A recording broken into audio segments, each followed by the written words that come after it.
বন্ধুরা দেখো কি রান্না করবো। এই রূপচাঁদ মাছ এনেছি, ঝোল রান্না করে আপনাদের দেখাচ্ছি। এটা ধুয়ে নিয়ে চলে এসেছি, আবার রান্না করে দেখাচ্ছি। নুন হলুদ মেখে নেবো, সে রান্না করা যাবে জন্য কড়ার মধ্যে তেল দিয়ে দেবো, এগুলো ভেজে নেবো।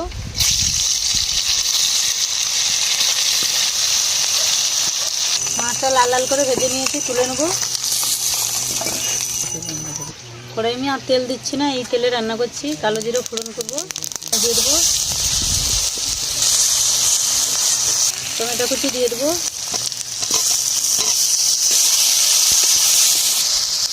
মটরশুঁটি দিয়ে দেবো,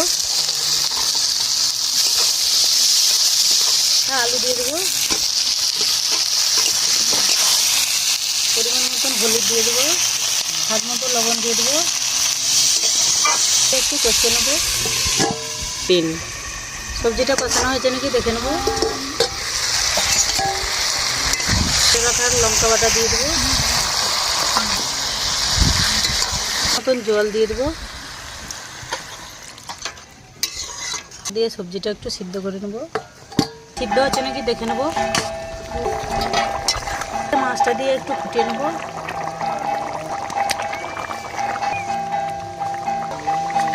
হয়েছে নাকি দেখে নেবো। উপর দিয়ে ধনে পাতা দিয়ে দেবো। আচ্ছা, মটরশুঁটি দিয়ে রান্না করছি, কীরকম হয়েছে আপনারা কমেন্ট করে জানাবে।